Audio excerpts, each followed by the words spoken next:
Hello and welcome to Cambridge. I'm Howard. You'll see that I've just been putting up the first shading because it's now the middle of March and this end wall of the greenhouse catches quite a lot of sun in the morning. Anyway, come inside and have a look at my orchids.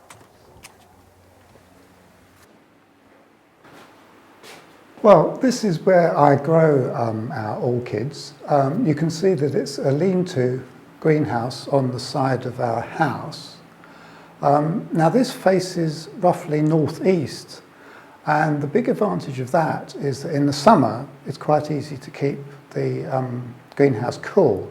The disadvantage is that in the winter it gets just a little bit of direct sun in the morning, and after that unfortunately it doesn't get any sun at all. So a lot of the orchids in the winter tend to look a bit miserable and sort of think, I don't really like the winter much, but then who does? And what I've tried to do building up the collection is to arrange it so that at any time of the year there are some orchids that are really highly scented. I'm really interested in scented orchids because the range of scents that you can get amongst orchids is absolutely wonderful. And by growing on some of the plants that are highly scented into reasonably big plants, it means that I can come in the mornings, and the door from the kitchen is just over there, so I can come in and sniff and smell something, and it's sometimes a combination of more than one orchid, and that is absolutely wonderful.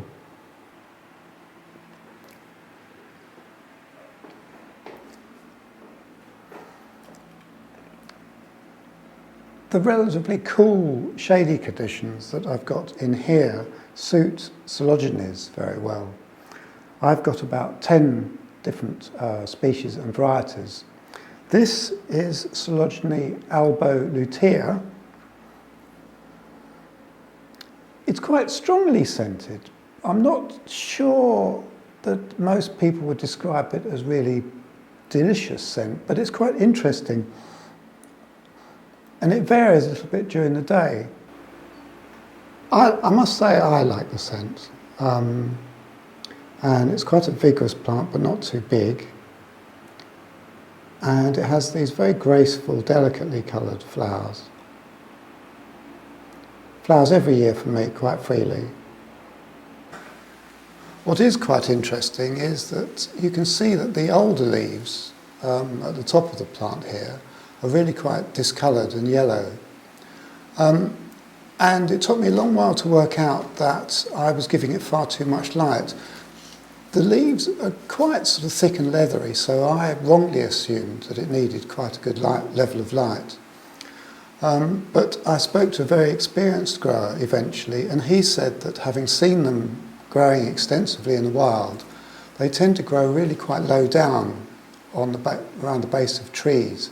So ever since then, I've kept it in much lower light levels, and before too long, probably maybe this year, these older leaves are going to drop off, and I'll be left with the lovely green leaves that you would normally expect to have on a Sologeny. Now, along with Sologenies, the other group of orchids that suit the relatively cool shady and humid conditions in here are Dendrochilums. I've got about 10 different species of them. This is Dendrochilum cornutum.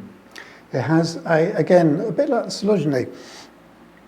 It's not a scent that most people would think was delicious, but it's a very interesting scent. I don't know how you describe it. Some people describe it as sort of hay-like, but I think the problem with a lot of these orchid scents, they're so varied that unless something definitely smells of ripe pineapples or roses, then it's very difficult to actually put it into words. As you can see, this is hanging up where it's actually partially shaded by things like Laelias and Vandas growing overhead. The interesting thing is that after growing them for a few years and having done very well with them, I got to the stage where I felt I could take some risks with them. And along here, underneath this overhang, I get condensation drips. And whereas normally you would expect that to be instant death for most orchids, I hung one of the Dendrochilums that was sort of spare under here. It caught the drips, so much so that the compost was quite wet all the time, with drips actually coming out of the bottom, and it absolutely thrived. So you sometimes discover things by accident that actually turn out to be very useful. And ever since then, this area along here, where it does get the occasional drip, is reserved for a lot of my Dendrochilums, which really love it.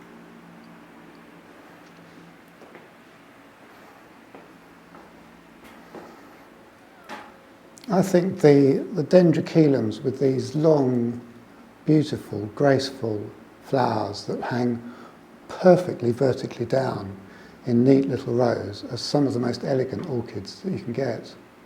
I'll just get a close-up lens and show you the flowers in detail because they're exquisite.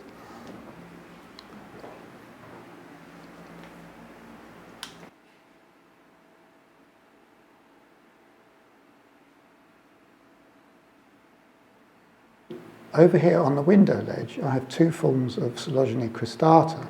This is a pure white version, this is the more usual version. Now the interesting thing is that this version that I'm showing you now has a beautiful sweet scent, particularly in the mornings, whereas the pure white version has no scent at all, at least not that I can detect. And one of the things that I would say, if you are interested in orchid scent, is do try to smell before you buy. I've bought lots of orchids over the years as small plants that are supposed to be scented, but haven't turned out to be scented for me at all. It's just beginning to get dark, and I wanted to show you two of my star performers for scent. This is Brassavola flagellaris. No scent whatsoever during the day, but as soon as it gets to evening, has a really powerful scent. It's hanging right up overhead near the glass, and it seems to do really well. This is the first flower spike to open, and there are two more. So overall I expect it to be performing for at least 2 to 3 weeks, possibly even more. The flowers are quite long lasting, and I'll just show you. There's a flower spike there that has yet to open, and another one over here. The other night-scented orchid that I've got at the moment is Rhyncholaelia glauca. This has a similar scent to the Brassavola. The flowers are long-lasting, they're much larger than the Brassavola flagellaris, but not so numerous. On the other hand, they do flower several times a year. Each time a new growth develops at the lead, a flower develops. So this flowers probably 2 or 3 times a year, which is wonderful. It's growing in a wooden slatted basket, which it seems to love. The quite thick, fat roots love clambering around and hanging down. And you'll see what I've done, because it can become a nuisance with them hanging overhead, to have roots dangling down. I use rubber-coated wire ties to sort of hook them up and try to lead them around the slatted baskets so that they're a bit neater. If they were hanging higher up and there was more space, it would be lovely to let them just hang down naturally, but this is my solution to a problem. And here's a close-up of the flowers. And it's rather nice if you have visitors in the evening to come out and bring it into the house, and in most cases surprise them with the wonderful scent. I just want to finish up with 2 Polystachyias. This is Polystachya pubescens. It has an absolutely delicious sweet scent, rather like narcissus, you know, the sweetly scented narcissus. This is growing on you can see, a cylindrical cork mount. And the roots are finding their way all the way around it, and some of them inside. it seemed like a good idea at the time, and those around this side are growing really well, and I think they present themselves very elegantly and naturally. The problem is that the one on the back doesn't get sprayed as much, and it's struggling a bit. So I think with the benefit of hindsight, it would have been better if I'd put them on a straight mount. It also grows perfectly well in a pot. In fact, this one, if anything, I would say is doing better than the one on the mount, I think, because it just gets a little bit more moisture. And this is the way that I used to grow them when I first had this, before I put it on a mount. I think that I just decided that it would look nice on a mount, and so I thought it would be worth trying it.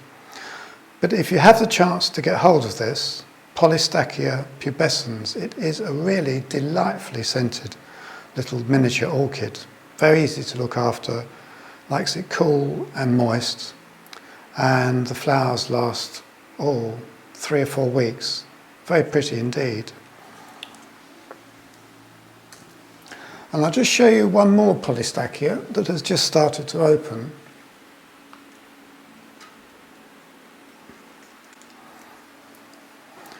And this is Polystachia bella.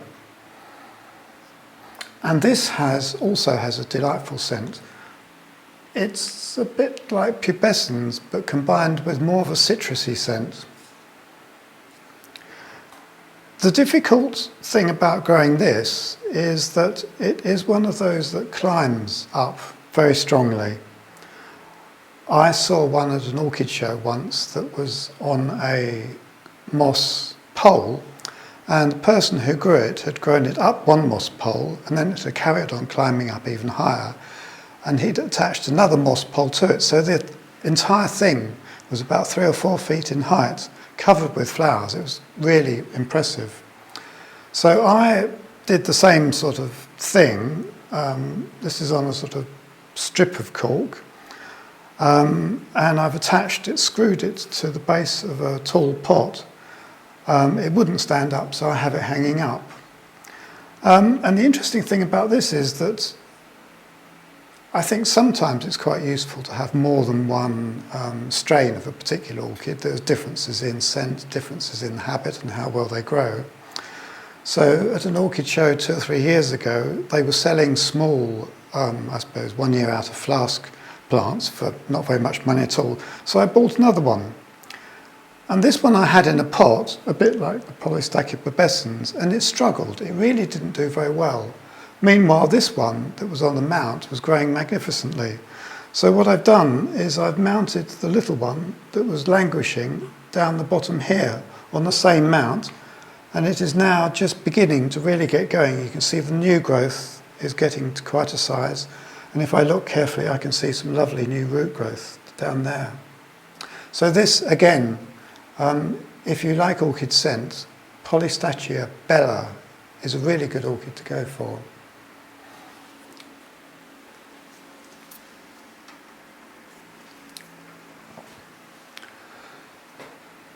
Right, well that's about all I have time for this one. I've shown you the best of my scented orchids that are performing this month, which is March.